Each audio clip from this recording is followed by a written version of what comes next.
저희는 주일 예배 때마다 기회 있을 때 이 로마서 12장 말씀을 한 절 한 절 함께 나누었습니다.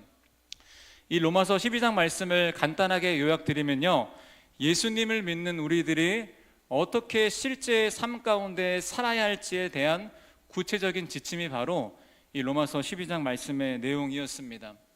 혹시나 예수님을 믿으면서 내 믿음과 내 일상의 삶이 뭔가 연결되지 않는다는 느낌이 든다면 이 로마서 12장 말씀을 깊게 한번 묵상해 보기를 권면드리고요, 더 나아가서 이전에 했던 말씀을 다시 한번 들어보면서 이 말씀을 생각해 보면 분명히 여러분의 신앙생활에 도움이 될 거라고 저는 생각합니다. 오늘은 바로 이 로마서 12장 말씀의 이 마지막 시리즈 설교 내용인데요, 이 본문을 보니까 어쩌보면 우리에게 조금은 불편함을 줄 수 있는 내용을 주님께서 우리에게 명령하고 있다는 것을 우리가 볼 수 있습니다. 그 내용이 로마서 12장 19절 이 상반부에 기록되어 있는데요, 우리 함께 같이 읽도록 하겠습니다. 시작. 사랑하는 여러분, 여러분은 스스로 원수를 갚지 말고. 아멘. 이 말씀을 보니까 먼저는 예수님 믿는 우리들의 삶 가운데 누군가를 원수로 생각할 만큼의 공격들이 찾아올 때가 있다는 것을 우리가 생각할 수 있습니다. 이것을 작은 의미로 생각하면요, 일상의 관계 안에서 우리는 누군가에게 쉽게 서운할 수 있고요, 누군가에게 쉽게 상처받을 수 있다는 의미가 될 수도 있고요, 이것을 좀 더 큰 의미로 해석해 보면 우리가 지금 상상하기도 싫을 만큼의 너무나 큰 아픔과 상처가 우리의 삶 가운데 찾아올 수도 있다는 것을 성경은 이야기해 주고 있습니다. 그런데 이런 문제의 상황이 오는 것은 예수님 믿는 우리나 예수님 믿지 않는 사람에게도 똑같이 찾아오는 그런 상황인데요, 그런데 세상 사람들은 이런 문제의 상황에 대해서 세상의 기준에 따라 그냥 무시해 버리던지 아니면 복수할 수 있는데, 주님께서는 예수님 믿는 우리들에게 악한 일을 당할 그때에도 원수를 갚지 말라고 명령하고 있습니다. 이 원수를 갚지 말라고 하는 행위를 기독교적 용어로 편하게 설명해 보면 저는 용서라는 단어로 사용할 수 있을 거라고 생각합니다. 그런데 모두 아시겠지만 우리의 삶 가운데 용서해야 되는 순간들이 꽤 많이 찾아오는데, 어떤 순간에는 우리에게 이 용서가 너무나 하기 힘들 만큼 어렵게 느껴질 때가 분명히 있다는 사실이죠. 그렇다면 우리에게 왜 이렇게 용서가 어렵게 느껴질까요? 첫 번째 이유는 무엇이냐? 용서라는 행위의 이면에는 깊은 상처와 아픔이 있기 때문에 우리는 용서하기가 참 어렵다고 느끼는 것 같습니다. 큰 아픔과 상처가 아니라 이 사소한 문제에 대해서 상대적으로 쉽게 용서할 수 있는데요, 만약에 우리가 당한 이 상처가 우리의 삶을 흔들 만큼의 큰 아픔과 상처라면 이 용서의 행위를 떠올리는 것만으로도 우리 안에 있는 상처가 다시 드러나기 때문에 너무나 용서하기 힘든 마음이 들 수 있다는 거죠. 이 성경의 이야기를 보기 원하는데요, 성경에서는 이 형제들에게 배신을 당했던 요셉의 이야기를 다들 알 거라고 생각합니다. 이 요셉은 형들에게 왕따를 당할 뿐만 아니라 형들에게 배신을 당해서 결국 노예로 팔려가게 되었습니다. 그리고 거의 22년 정도를 정말 힘들게 고생하는 삶을 살았습니다. 그런데 감사하게 결국 하나님께서 이 요셉의 삶을 다시 회복시켜 주셔서 요셉은 결국 이집트의 총리가 되었고요, 이후에 자신을 배신했던 형제들을 다시 만나게 되는데요, 물론 요셉은 하나님의 은혜로 형제들을 용서했습니다. 그럼에도 요셉의 마음속에 얼마나 깊은 상처가 있었는지 유추할 수 있는 그런 장면이 등장하는데, 창세기 45장 2절 말씀을 함께 같이 읽겠습니다. 시작. 한참 동안 울었다. 그 울음소리가 어찌나 크던지 밖으로 물러난 이집트 사람에게도 들리고 바로의 궁에도 들렸다. 아멘. 요셉이 한참 동안 울고 있는 겁니다. 물론 형제들을 오랜만에 만나서 반가움과 이 사랑의 마음 때문에 눈물을 흘린 것도 많습니다. 그런데 제 생각에는 이 용서하기에 앞서서 갑자기 요셉의 마음 가운데 지금까지 받았던 이 상처들이 눈물로 터져 나왔다고 저는 생각하고 있다는 거죠. 이처럼 용서라는 행위의 이면에는 우리 안에 남아있는 상처와 아픔이 고스란히 있기 때문에 용서하는 것이 우리에게는 너무나 힘들게 느껴질 수 있다는 것입니다. 다음으로 용서하기 힘든 두 번째 이유가 있는데요, 그것은 무엇이냐? 성경적인 용서가 우리의 정의와 충돌할 때가 참 많이 있기 때문입니다. 우리가 생각하는 정의는 무엇입니까? 잘못한 사람은 잘못한 일에 대한 대가를 받아야 됩니다. 이것은 당연한 세상적인 원리죠. 그렇기 때문에 이 잘못한 사람에 대해서 용서하라고 말씀하시는 하나님 말씀이 우리의 정의와 부딪히게 되고 우리 기준에는 너무나 합리적이지 못한 생각이 될 수 있게 되는 것입니다. 이런 생각이죠. 당한 것은 난데 왜 내가 기독교인이라고 내가 먼저 손 내밀어야 되지? 상처받은 건 난데 왜 내가 먼저 굳이 그 사람을 용서해야 하지? 라는 우리 안에 세워진 세상적인 기준과 내 생각이 너무나 꽉 자리 잡고 있기 때문에 하나님이 말씀하시는 이 성경적인 용서가 우리에게 너무나 어렵게 느껴질 수 있다는 사실입니다. 여러분, 그런데 이렇게 용서가 힘든 것을 주님도 이미 알고 계시거든요. 그런데 주님께서는 그럼에도 우리에게 스스로 원수를 갚지 말고 용서하라고 말씀하고 있습니다. 저는 목사로서 하나님 말씀을 정말 많이 읽기도 하고요, 또 많이 묵상하기도 하고 또 여러분께 전하고 있는데요, 저에게 최근에 주님이 주시는 그런 마음은 뭐냐면 하나님이 우리에게 주시는 명령은 지극히 우리를 위한 명령이라는 마음을 제가 정말 많이 느끼고 있습니다. 여러분, 용서도 마찬가지인데요, 하나님께서 지금 우리에게 용서를 말씀하실 때 야, 너 용서해, 용서 안 하면 이거 죄야 라고 윽박 지르고 계시는 것이 아니라 오늘 본문의 시작 말씀을 보니까 이렇게 시작하고 있습니다. 사랑하는 여러분, 이렇게 시작하면서 우리를 사랑하는 마음을 담아서 우리에게 필요한 용서를 권면하고 있다는 사실이죠. 그래서 혹시나 너무나 큰 상처와 너무나 큰 아픔으로 인해서 이 용서에 대한 저항감이 있는 분들이 있다면 그럼에도 우리를 사랑하는 마음으로 우리에게 용서를 말씀하시는 그 주님의 마음을 기억하면서 용서에 대한 말씀을 한번 들어보시기를 부탁드리겠습니다. 그렇다면 하나님께서는 왜 우리를 위해서 용서해야 한다고 말씀하고 있을까요?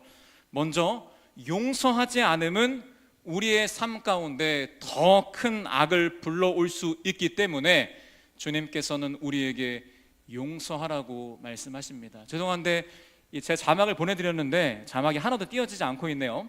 네, 부탁드리겠습니다. 다시 말씀드리겠습니다. 하나님께서 우리에게 용서해야 한다고 말씀하신 이유가 뭐냐면 우리가 용서하지 않을 때 우리의 삶에 더 큰 악을 불러올 수 있기 때문에 주님께서 우리에게 용서하라고 말씀하고 있다는 거죠. 사람들은 영화나 드라마를 볼 때 이 복수극을 되게 좋아하거든요. 이런 케이스죠. 주인공이 어떤 부당한 일을 당하는데 그 부당한 일에 대해서 악당들에게 주인공이 복수를 하는 영화를 사람들이 열광하고 그것을 볼 때 마음의 해소감을 느낍니다. 물론 저도 복수극을 아주 좋아합니다. 그래서 이 복수에 대한 영화를 몇 번 본 적도 많이 있습니다. 그런데 제가 문득 설교 준비를 하다가 이 복수 영화의 주인공의 상황이 영화가 아니라 나의 상황이면 어떨까 하는 상상을 제가 한번 해보게 되었습니다. 흔한 복수 영화의 클리셰가 뭐냐면 원수가 주인공의 사랑하는 사람을 다치게 하거나 죽게 만들죠. 그래서 주인공이 원한을 품고 열심히 수련을 합니다. 결국 원수를 만나서 원수를 죽이는 복수를 통해서 이 영화의 끝이 나는 게 일반적인 복수 영화의 클리셰거든요. 당연히 영화로 보면 통쾌하죠. 우리 마음이 시원하죠. 하지만 이 영화의 내용이 현실이라면 복수를 완성한 주인공은 살인죄로 감옥 가야 됩니다. 다시 말하면 복수를 통해서 나온 결과는 문제의 상황을 다시 회복할 수 있는 것이 아니라 더 큰 문제의 상황으로 우리를 이끌어 가게 될 수 있다는 거죠.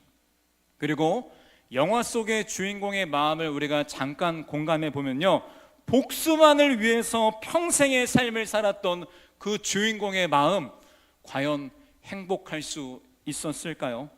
저는 복수심과 원한이 가득 찬 그 주인공의 삶이 행복했을 거라고 생각하지는 않습니다. 여러분, 물론 우리의 일상의 삶 속에서 영화와 같은 큰 복수의 사건이 일어나는 경우는 별로 없을 거라고 생각합니다. 그럼에도 우리가 우리 삶에 용서하지 못하고 이 마음속에 원한과 복수심을 가지고 살아간다면 그 마음은 우리의 삶 속에 필연적으로 부정적인 영향을 끼칠 수밖에 없다는 거죠.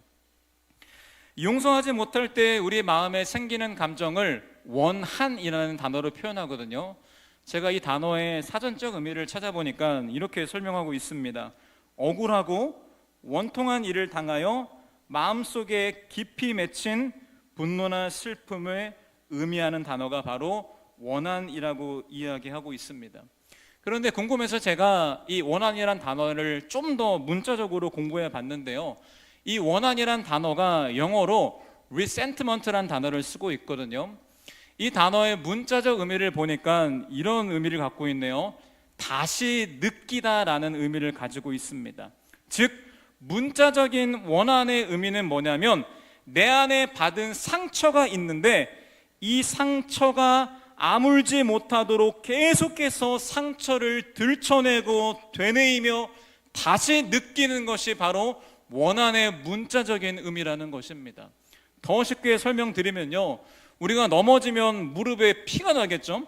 그런데 시간이 지나면 이 무릎에 딱지가 집니다. 이 딱지의 의미가 뭔지 아시죠? 이 상처를 치유하는 것입니다. 그런데 원한이 무엇이냐? 이 딱지를 계속 손으로 띄고 있는 겁니다. 끝까지 이 상처가 치유받지 못하도록 상처를 계속 떼고 있는 것이 바로 원한의 문자적인 의미라는 거죠.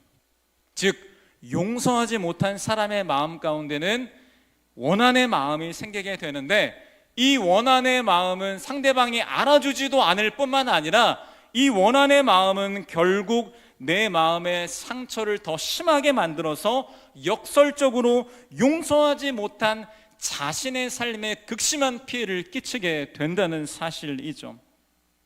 그리고 용서하지 못함은 단순히 원한에서 끝나는 것이 아니라 그 원한의 마음은 거의 대부분 우리의 삶의 악한 열매로 나타나게 되는 것을 제가 많이 보게 됩니다.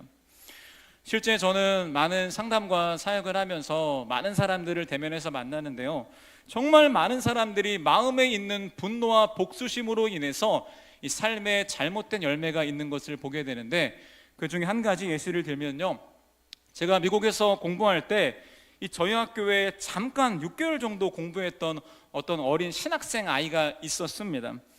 그 친구에 대해서 먼저 다른 사람들이 저에게 이야기해 주는데 그 친구가 말을 너무나 세게 하고 말을 너무나 무례하게 한다는 얘기를 제가 먼저 듣고 있던 그런 상황이었죠. 그때 저는 차가 있어서 차가 없는 친구들을 제가 라이드 해주는 적이 많이 있었는데 우연히 기회가 닿아서 그 신학생 어린 아이를 제가 운전해 주게 되었습니다.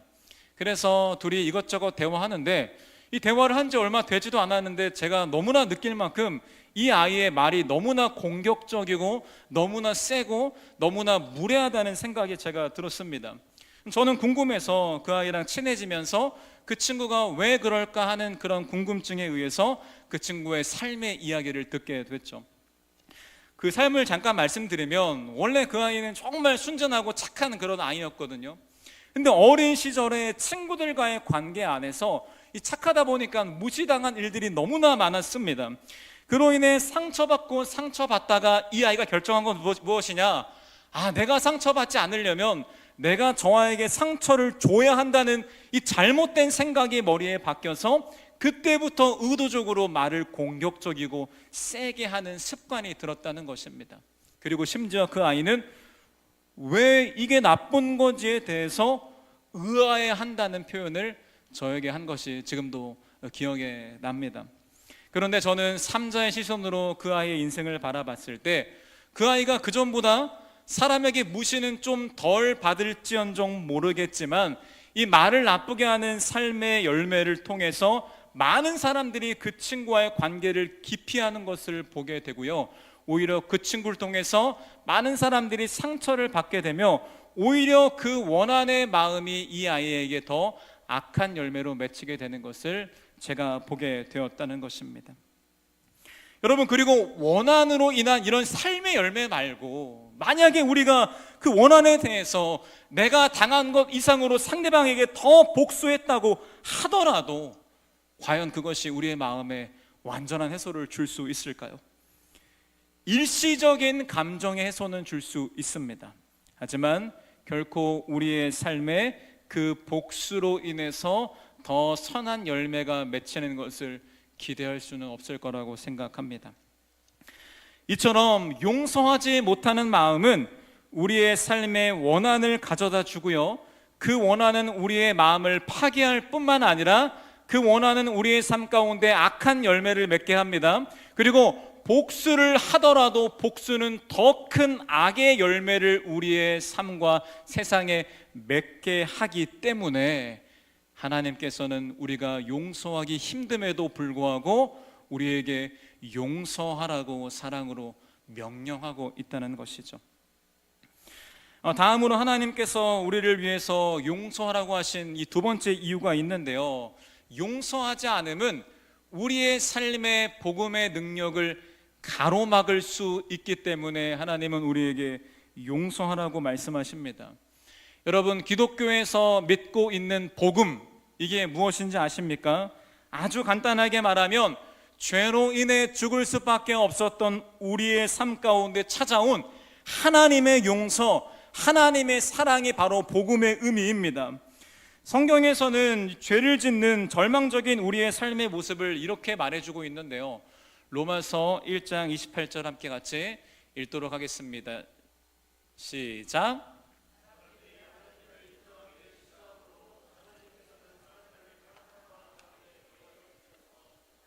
안 될 일을 하도록 놓아두셨습니다. 여러분, 사람은 하나님을 위해 창조된 존재입니다. 하나님을 사랑하고 하나님을 예배하는 것이 인간의 목적인데요, 이 죄악된 인간의 마음 가운데 하나님을 인정하기 싫어하는 마음이 생기게 되었고요, 그로 인해서 하나님을 버려버리고 우리의 삶의 다른 가치로 채우려고 하는 것이 바로 죄악된 우리 인간의 모습이라는 거죠. 그런데 문제는 무엇이냐? 우리가 하나님을 버렸기 때문에 하나님을 위해 창조되어진 우리가 하나님과의 연결이 끊겨지게 됩니다. 그 결과가 무엇이냐? 우리에게 죽음이 찾아오게 되는데요, 어떤 예시냐면 마치 뿌리가 뽑힌 나무가 살아있는 것 같지만 결국 생명을 잃어가게 되는 것처럼 하나님과 떨어진 인간은 필연적으로 죽음을 마주할 수밖에 없게 되었다는 사실입니다. 그런데 그렇게 죽을 수밖에 없는 우리의 삶 가운데 그렇게 다른 세상 가치로 채우려고 해봤자 오히려 공허해지고 삶에 수많은 문제들이 생기는 우리의 삶 가운데 예수님이 먼저 찾아와 주신 것입니다. 그리고 예수님이 우리의 모든 죄와 죽음을 대신해서 십자가의 죽음을 통해서 이 죄와 죽음의 문제를 다 해결해 주셨고요, 더 나아가서 예수님께서 부활하심을 통해서 아무런 소망 없던 우리의 삶 가운데 소망을 따라갈 수 있는 새로운 살 길을 우리에게 허락해 주셨다는 것입니다. 이것이 바로 우리를 향한 주님의 용서이고요, 우리를 향한 주님의 사랑의 메시지입니다. 그런데 조금 충격적인 이야기가 있는데요, 하나님께서는 하나님께 받은 이 용서와 우리가 남에게 베푸는 용서를 하나로 묶여 있다고 우리에게 말씀하고 있다는 사실입니다. 그 말씀이 마태복음 6장 14절에 기록되어 있는데요, 우리 함께 같이 읽겠습니다. 시작. 너희가 남의 잘못을 용서해 주면, 아멘. 한 절을 더 읽기 원하는데요, 마태복음 18장 35절 같이 또 읽겠습니다. 시작. 각각 진심으로 자기 형제 자매를 용서해 주지 않으면 나의 하늘 아버지께서도 너희에게 그와 같이 하실 것이다. 아멘. 이 말씀의 뜻이 무엇이냐?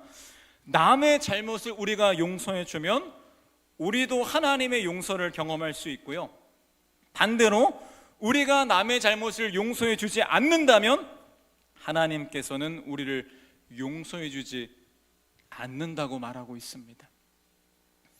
여러분, 오해하시면 안 되는 것이 우리가 하나님께 받은 죄 용서와 이 복음의 은혜가 어떤 조건과 우리의 행위에 의해서 결정된다는 의미가 절대 아닙니다. 그렇다면 이 말씀의 의미가 무엇이냐? 어떤 의미냐면 우리가 십자가의 은혜로 하나님의 용서를 진짜로 받았다면, 그렇게 받았다고 믿는데 여전히 내가 다른 사람을 용서하지 못한다면 그것은 어쩌면 그 사람이 진짜 십자가의 은혜를 아직 경험하지 못한 것이라는 의미가 될 수 있고요, 다르게 말하면 우리가 누군가를 용서하지 못하는 마음을 가지고 있다면 우리 삶 가운데 부어지는 십자가의 능력을 우리가 경험하지 못하게 될 수도 있다는 그런 의미라는 것이죠. 이 말씀에 대해서 팀 켈러 목사님이 자신의 책에서 이렇게 말하는 것을 읽게 되었는데요, 책 내용을 읽어드리면요, 당신이 복음을 믿으면서도 순전한 하나님의 은혜와 값없는 용서로 구원받았다고 믿으면서도 계속해서 누군가에게 원한을 품고 있다면 이는 최소한 당신의 삶에서 복음의 실제 효과를 막고 있다는 증거다라고 이야기했다는 사실이죠. 즉, 우리가 예수님을 영접했음에도, 구원받은 하나님의 자녀가 됐음에도 여전히 내 안에 용서하지 못한 원한이 가득하다면 우리의 삶 가운데 실제적으로 복음의 능력을 전혀 경험할 수 없다는 사실입니다. 저는 사역하면서 가장 많이 한 사역이 이 1:1 맨투맨 복음 전파 사역을 정말 많이 했습니다. 그들에게 말씀을 전하다 보면요, 어떤 사람은 하나님의 살아계심도 너무나 잘 받아들이거든요. 심지어 예수님의 십자가의 사건도 너무나 잘 받아들이는데 유독 십자가의 사랑과 용서가 바로 당신을 향한 하나님의 메시지다라는 이 말에 대해서 거부감을 크게 느끼는 사람들을 제가 생각보다 많이 보게 됩니다. 그런데 그들과 대화를 해보면 발견되는 게 뭐냐? 전부는 아니지만 그들 중에 대다수의 사람들이 이 마음에 어떤 분노와 원한이 있거나 이 마음속에 세상적인 기준이 완전히 자리 잡고 있는 것을 보게 되는 것입니다. 왜냐하면 나도 다른 사람의 실수에 대해서 용서하지 못하는데 어떻게 나의 실수에 대해서 하나님이 대가 없이 용서할 수 있냐는 생각을 마음속에 가지고 있다는 거죠. 그럼에도 그들 중에 하나님 믿기로 결단한 사람들이 있는데요, 더 안타까운 것은 하나님 믿기로 결단했음에도 불구하고 연약한 우리는 또 죄에 넘어지고 흔들릴 수 있는데, 그런 사람들은 넘어질 때마다 우리를 용서하겠다는 주님의 약속을 붙잡는 것이 아니라 넘어질 때마다 마음에 느껴지는 정죄감에 사로잡혀서 주님이 말씀하신 그 진정한 용서의 기쁨을 전혀 누리지 못하는 것입니다. 누군가 나에게 잘못했을 때 나도 이렇게 화가 나고 복수하고 싶은데 어떻게 하나님이 이렇게 맨날 넘어지는 나를 용서할 수 있겠어라고 생각하면서 우리에게 주어지는 복음의 능력을 스스로 밀어내고 있는 거죠. 이처럼 용서하지 않음은 우리의 삶 가운데 실제 경험되어지는 십자가 복음의 능력을 가로막기 때문에 하나님께서는 너무 쉽지 않지만 우리에게 용서하라고 명령하고 있다는 사실입니다. 그렇다면 우리는 용기를 내서 이 용서에 대해서 발을 더 한 걸음 내딛었으면 좋겠는데요, 그렇다면 우리가 도대체 어떻게 용서할 수 있을까요? 너무나 감사한 것은 이 성경에서는 이 용서에 대한 구체적인 방법을 알려주고 있는데, 우리가 용서하기 위해 기억해야 할 이 세 가지 진정한 용서의 기준을 나누고 오늘 말씀을 마쳤으면 좋겠습니다. 먼저 우리가 기억해야 할 첫 번째 용서에 대한 기준인데요, 진정한 용서는 내가 받은 용서의 깊이를 기억할 때 시작된다는 사실입니다. 다시 읽겠습니다. 진정한 용서는 내가 받은 용서의 깊이를 기억할 때 시작된다는 것입니다. 예수님께서는 용서에 대해서 우리에게 더 잘 이해시키기 위해서 한 가지 예화를 들어서 용서에 대해서 설명하고 계시는데요, 그 이야기가 마태복음 18장에 기록된 용서할 줄 모르는 종의 비유가 바로 그 이야기입니다. 이야기를 간단하게 설명드리면요, 이 본문 지금 아니고요, 왕에게 10,000달란트 빚진 이 종이 있었는데 결국 빚을 갚지 못해서 그 빚진 종이 왕에게 끌려오게 됩니다. 근데 왕이 이 종을 보니까 너무나 안타깝고 짠하고 좀 긍휼한 마음이 들었던 것 같아요. 그래서 이 10,000달란트의 빚을 왕이 종에게 탕감을 해줍니다. 그런데 우리가 말씀을 많이 봤지만 크게 와닿지 않는 게 이 10,000달란트의 금액이 얼마인지를 우리가 모르지 않습니까? 그래서 제가 찾아보지 않고 스스로 한번 제가 연구해서 계산해 봤거든요. 간단하게 말씀드리면 1달란트는 그 당시에 6,000데나리온입니다. 1데나리온은 노동자 하루의 폼싹인데요, 즉 6,000데나리온은 약 6,000일 동안 노동자가 일한 그런 1급입니다. 지금 1급을 좀 많이 쳐줘서 10만 원이라고 친다면 이 10만 원의 1급을 가지고 계산했을 때 1달란트가 6억 원입니다. 10,000달란트는 얼마냐? 약 6조 원입니다. 즉 제가 임의대로 계산한 거라서 정확하지 않을 수 있지만 어마어마한 금액인 것을 알 수 있죠. 한번 그 시대와 비교해서 이게 얼마나 큰지를 말씀드리면요, 그 당시에 유대 고대사란 책을 보니까 이 이스라엘 전체 지역에 로마가 걷었던 세금이 800달란트였습니다. 그런데 이 개인이 진 빚이 10,000달란트라는 것은 이 사람이 어떻게 뭘 하든 간에 평생을 걸쳐도 이것을 다 갚을 수 없다는 그런 엄청난 금액인 것을 우리가 반드시 기억하셔야 된다는 거죠. 그런데 그 10,000달란트 6조를 이 왕이 이 종에게 즉시 탕감해 주었습니다. 그런데 이야기에 반전이 등장하는데요, 종이 기쁜 마음으로 룰루랄라 집에 가고 있는데 갑자기 저기에서 자신의 옛 동료를 발견하게 됩니다. 그런데 옛 동료에게 100데나리온을 빌려준 적이 있었거든요. 근데 이 종이 동료를 찾아가서 멱살을 잡습니다. 그러면서 빚 갚아 막 독촉하고 있는 거죠. 여러분, 물론 100데나리온도 작은 금액이 아닙니다. 아까의 기준으로 계산해 보면 약 1,000만 원 정도의 금액인데요, 1,000만 원 큰 돈이죠. 그래서 독촉하고 있는 겁니다. 동료가 간청하죠. 지금은 좀 봐주게, 내가 돈이 지금 없는데 반드시 갚겠네라고 말했는데 이 종은 간청을 들어주지 않고 그 동료를 감옥에 집어넣게 됩니다. 또 한 번의 반전은요, 이 사실을 결국 왕이 알게 되었고 그 왕은 10,000달란트 탕감했던 그 종을 다시 불러서 이렇게 말하고 있습니다. 마태복음 18장 32절 33절 말씀인데요, 우리 함께 같이 읽도록 하겠습니다. 시작.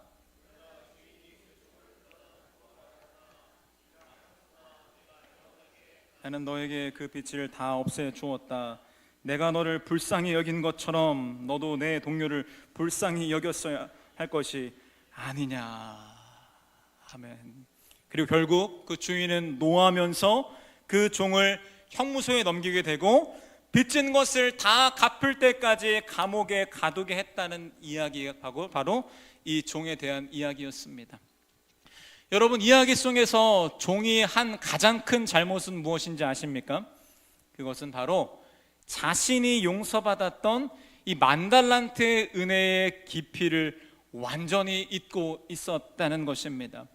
만약에 자신이 받았던 이 6조 원의 빚의 탕감이 얼마나 큰 용서인 것을 마음 깊이 기억하고 감사하고 있었다면 다른 사람이 그에게 빌렸던 이 1,000만 원에 대한 빚을 기꺼이 용서하고 기다려 줄 수 있었을 것입니다. 그러나 이 종은 이 자신이 받았던 은혜의 깊이가 얼마나 큰지에 대해서 깊게 생각하지 못했기 때문에 다른 사람을 용서하기는커녕 오히려 다른 사람을 감옥에 집어넣게 되었다는 거죠. 여러분, 이처럼 우린도 누군가를 용서하기에 앞서서 가장 먼저 해야 할 우리의 마음은 우리가 얼마나 하나님께 큰 은혜와 용서를 받았는지를 우리가 낱낱이 기억해야 한다는 것입니다. 그런데 문제는 뭐냐? 연약한 우리는 주님의 은혜의 깊이를 너무나 쉽게 망각하며 살아가고 있는 것입니다.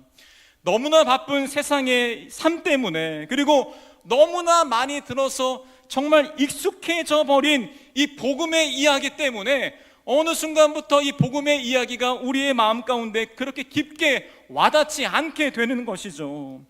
그렇기 때문에 우리의 삶 가운데 어떤 상처를 받고 누군가를 용서해야 되는 상황이 찾아올 때면 내가 용서받은 것은 완전히 잊고 산 채 내가 용서하지 못하는 사람에 대해서 원한을 갖거나 복수를 하고 싶어 하는 것이 바로 연약한 우리의 마음이라는 것입니다.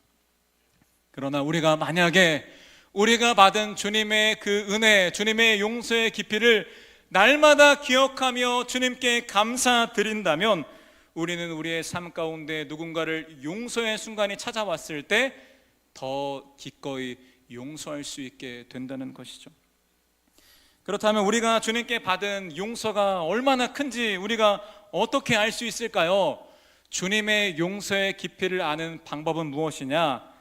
내가 얼마나 주님께 큰 빚을 지었었는지, 내 인생이 얼마나 큰 문제와 절망이 있었는지를 직면하실 때 우리가 얼마나 큰 은혜와 용서를 받은지를 경험할 수 있게 되는 것입니다. 여러분, 하나님을 떠난 우리의 삶 엉망진창입니다. 아까도 말했지만 아무리 채워도 채워지지 않는 공허함이 있고요, 우리 삶 가운데 모두가 너무나 쉽게 발견할 수 있는 수많은 문제들이 지금 저의 삶에도 여러분의 삶에도 있다고 저는 확신할 수 있습니다. 그리고 가장 큰 문제는 뭐냐? 하나님을 떠난 우리에게 주어진 우리 스스로 결코 해결할 수 없는 죄와 죽음의 빚이 우리 안에 고스란히 있다는 것입니다. 여러분, 죽음보다 더 큰 인생의 빚은 없습니다. 왜냐하면 죽음 앞에서 인간의 삶은 결국 아무것도 아니게 되어버리기 때문입니다. 즉, 우리는 절망 속에 죄의 빚을 지고 있는 존재인데요, 주님께서는 십자가의 부활을 통해서 우리의 죄로 인해서 우리에게 주어진 죽음이라는 빚을 단번에 해결해 주셨다는 사실입니다. 그 사실이 고린도전서 15장 55절에서 57절 말씀에 기록되어 있는데요, 우리 함께 같이 읽도록 하겠습니다. 시작. 죽음아, 너의 승리가 어디에 있느냐? 죽음아, 너의 독침이 어디에 있느냐? 죽음의 독침은 죄요, 죄의 권세는 율법입니다. 그러나 우리 주 예수 그리스도를 통하여 우리에게 승리를 주시는 하나님께 우리는 감사를 드립니다. 아멘. 여러분, 십자가의 부활로 우리에게 주어진 모든 죄의 권세가 다 꺾여졌고요, 우리에게 주어진 죄의 빚을 주님께서 다 갚아 버리신 것입니다. 여러분, 이것은 정말 엄청난 주님의 용서와 은혜라는 것을 꼭 기억했으면 좋겠습니다.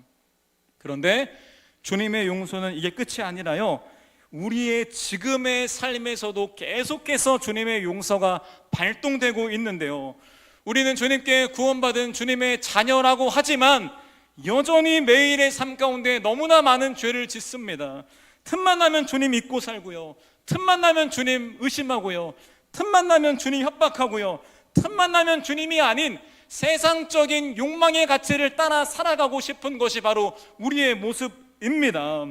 그런데 그런 우리를 주님은 한 번도 내치지 않으시고 여전히 우리의 삶에 주님의 용서를 나타내고 있다는 사실입니다. 만약에 주님의 용서가 없었다면, 주님이 우리의 삶을 내버려 두셨다면 어떻게 우리가 지금 이 자리에 나와서 여기서 예배할 수 있었겠습니까? 주님이 우리를 용서하지 않았다면 어떻게 우리가 우리 삶 가운데 주어지는 매일의 은혜의 기회를 붙잡으며 하루를 살아갈 수 있겠습니까? 사랑하는 여러분, 용서하기 싫은 저항감이 가득 차 있다면 용서해야 한다는 명령에 매이지 마시고요, 내가 받았던 용서의 복음을 기억해 보시길 부탁드리겠습니다. 그렇게 십자가의 용서의 깊이가 얼마나 큰지, 그 용서가 지금 나의 삶에 경험되어질 때 우리는 용서를 향해 한 걸음 더 나아갈 수 있게 되는 것입니다. 다음으로 용서를 실천하기 위해 기억해야 할 두 번째 진정한 용서의 기준인데요, 진정한 용서는 주님께 맡기는 것입니다. 진정한 용서는 주님께 맡기는 것입니다. 이 용서라는 단어를 헬라어로 보니까 아피엠이라는 단어를 쓰고 있는데, 이 단어의 뜻을 보면 자신을 풀어주다, 자신을 자유케 하다라는 의미를 가지고 있습니다. 즉, 용서하지 못할 때 우리 마음에 원한이 생긴다고 말씀드렸잖아요.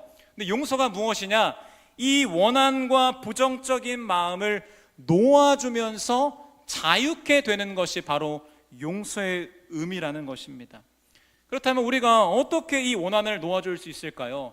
방법은 단순한데요, 우리의 원한과 부정적인 마음을 하나님께 맡김을 통해서 원한을 놓아줄 수 있고 우리가 자유케 되는 것이 바로 용서의 성경적인 의미라는 거죠. 즉, 성경적인 용서의 의미는 가해자가 옳다라고 말하는 것이 아니라 하나님이 이 문제를 다루실 것을 믿는다라는 믿음의 고백이라는 것입니다. 즉, 정의를 포기하는 게 아니라 더 정의로운 주님께 이 문제에 대한 모든 심판을 맡기는 것이 바로 용서의 참된 의미라는 거죠. 그 사실이 오늘 읽었던 본문 19절에 기록되어 있는데요, 19절 말씀 함께 같이 읽도록 하겠습니다. 시작. 사랑하는 여러분, 여러분은 스스로 원수를 갚지 말고 그 일은 하나님의 진노하심에 맡기십시오. 성경에도 기록하기를 원수 갚는 것은 내가 할 일이니 내가 갚겠다 주님께서 말씀하신다 하였습니다. 아멘. 즉, 주님께서는 우리가 하기 어려운 원수를 갚는 일을 자신이 맡아주신다고 말씀하고 있고요, 대신 우리가 할 수 있는 용서를 주님께서 우리에게 맡기신 것입니다. 그로 인해서 우리의 삶에 자유를 누리게 하기 위해서, 우리의 삶이 그 아픔과 상처에 매여서 억눌리지 않게 하기 위해서 그 모든 복수와 원한의 마음을 나에게 맡겨라 라고 주님께서 우리에게 말씀하고 있다는 것이죠. 그런데 사람들이 이런 오해합니다. 목사님, 하나님께 맡기면 하나님은 사랑의 하나님인데 그 잘못에 대해서 다 용서해 주시고 대충 넘어가지 않을까요? 라는 생각을 하시는 분이 있을 수도 있는데요, 그것은 하나님에 대한 완전한 잘못된 이해입니다. 성경에서는 하나님의 성품에 대해 말할 때 두 가지를 말씀합니다. 첫 번째, 사랑의 하나님, 다 알고 있는 거죠. 그런데 그와 동시에 하나님에 대해서 공의의 하나님이라고 성경은 반복해서 우리에게 말해주고 있습니다. 즉, 하나님은 가장 공평하시고 가장 정의로운 분이기 때문에 우리의 원수 갚는 일을 하나님께 맡겨야 한다고 주님께서 우리에게 말씀하고 있다는 것입니다. 물론 부분적으로 일시적으로 보면 우리에게 잘못했던 그 사람이, 불법을 성행했던 그 사람의 삶이 좀 더 좋아 보이고 형통할지도 모르겠습니다. 그런데 주님의 약속은 분명히 그들이 뿌린 죄의 씨앗을 그들의 삶의 열매로 거두게 될 것이라고 주님이 말씀하고 있고요, 무엇보다 하나님의 진짜 심판은 이 땅의 짧은 삶의 끝에서 시작된다고 주님께서 우리에게 말씀하고 있습니다. 여러분, 반드시 예수님 믿는 사람이든 믿지 않는 사람이든 이 땅의 삶의 끝에 하나님의 심판대 앞에 서게 되는데요, 그때 여전히 누군가를 상처 주는 사람 중에 돌이키지 않는 사람들의 삶을 주님은 가장 엄격한 기준을 다해서 그들을 심판하실 거라는 사실입니다. 즉, 십자가의 복음은 모든 것을 바르게 정리하실 가장 신뢰할 만한 심판관이 우리에게 있다고 말해주고 있는 것입니다. 그러기에 우리가 대답할 필요가 없고요, 우리는 그저 하나님께 모든 것을 맡길 때 가장 공평하신 그분께서 공평하게 심판하실 것을 우리가 믿어야 한다는 것입니다. 그럼에도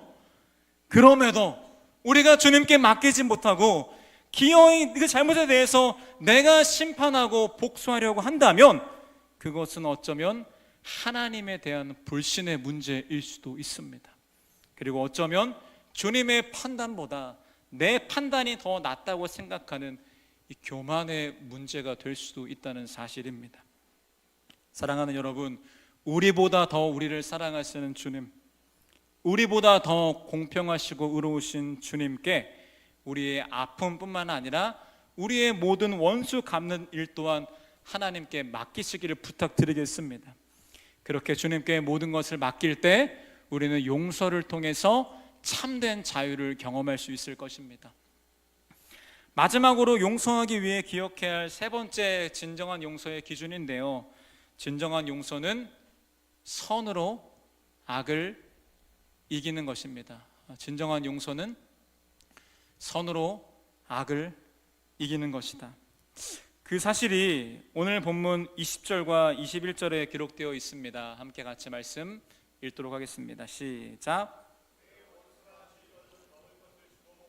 목말라 하거든 마실 것을 주어라. 그렇게 하는 것은 내가 그의 머리 위에다가 숯불을 쌓는 셈이 될 것이다 하였습니다.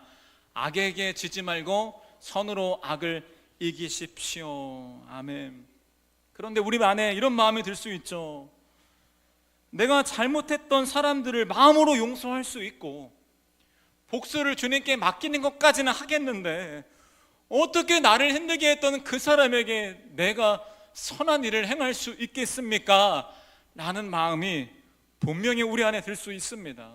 왜냐하면 우리가 감히 말로 표현할 수 없을 정도로 어떤 사람의 상처는 정말 너무나 크기 때문에 그런 사람들의 마음에는 당연히 그런 생각이 들 수도 있다고 저는 생각합니다. 그러나 하나님께서는 결코 상처받은 사람들의 아픔을 가볍게 여기면서 선한 일을 행하라라고 말씀하시는 것이 아닙니다. 하나님께서는 오히려 우리 안에 그 상처와 아픔이 치유되기까지 아주 오랜 시간이 필요한 것을 이미 알고 계십니다. 그럼에도 주님께서 우리에게 이 말씀을 하신 이유는 뭐냐? 우리에게 진정한 용서의 방향성을 말씀하고 있다는 것을 기억해야 됩니다. 아까 나누었던 요셉의 이야기를 계속해서 해보기 원하는데요, 우리가 요셉의 이야기에 대해서 그 마음을 한번 공감해 보면요, 요셉은 결국 형들을 용서했고요, 결국 형들에게 선한 일을 베풀었습니다. 그런데 중요한 것은 그렇게 할 수 있기까지 22년이 걸렸습니다. 다시 말하면 그 상처가 회복되는데 아주 오랜 시간이 걸릴 수도 있다는 것입니다.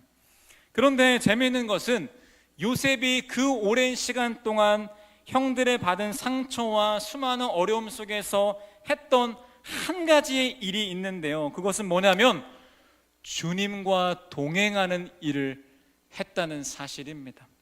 다시 말하면 자신과 함께하고 있는 주님의 은혜를 날마다 기억했던 것이 바로 요셉이 행했던 일이었습니다. 그 사실이 창세기 39장 2절 3절에 기록되어 있는데 우리 함께 같이 읽도록 하겠습니다. 시작. 주님께서 요셉과 함께 계셔서 앞길이 잘 열리도록 그를 돌보셨다. 요셉은 그 주인 이집트 사람의 집에서 살게 되었다. 그 주인은 주님께서 요셉과 함께 계시며 요셉이 하는 일마다 잘 되도록 주님께서 돌보신다는 것을 알았다. 아멘. 다시 말하면 요셉은 그 오랜 시간 고난과 상처 속에 있으면서 혼자 가만히 있는 것이 아니라 주님과 동행하면서 주님의 은혜를 날마다 기억했기 때문에 그 은혜 안에 상처가 회복되게 되었고요, 그때야 비로소 형들을 만나 형들을 온전히 용서하고 형들에게 선한 일을 베풀 수 있었다는 거죠. 사랑하는 여러분, 만약에 지금 우리 마음에 나에게 상처 준 사람에게 선한 일을 행할 수 있는 마음의 에너지가 전혀 없다면 당장 그러지 않아도 괜찮습니다. 하나님께서 그렇지 못하는 우리를 정죄하거나 다그치지 않을 거라고 저는 생각합니다.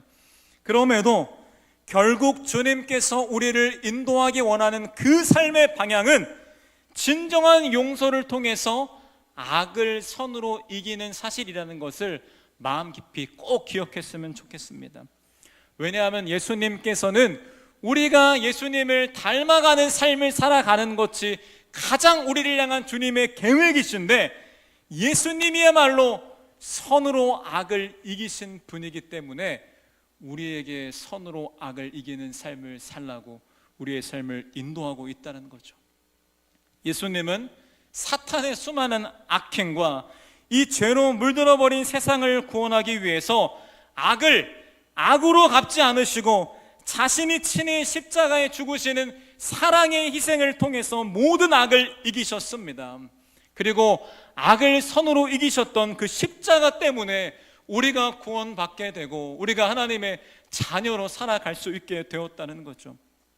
그리고 주님께서는 지금도 우리에게 말씀하시는 것은, 사랑하는 아들아, 사랑하는 딸아, 악을 악으로 이기지 말고 내가 너에게 했던 것처럼 악을 선으로 이겨주는 용서의 삶을 살아줄래? 라고 권면하고 있다는 사실이죠.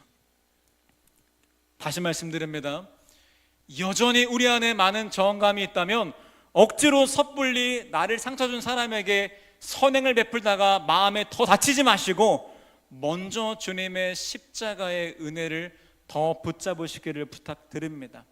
그리고 우리의 마음이 충분히 회복되었을 때, 우리 마음이 주님의 사랑으로 더 많이 부드러워졌을 때, 그때 주님의 인도하심 따라서 나에게 상처 줬던 그 사람에게조차 선을 베푸는, 선으로 악을 이기는 하나님의 자녀가 되기를 부탁드립니다.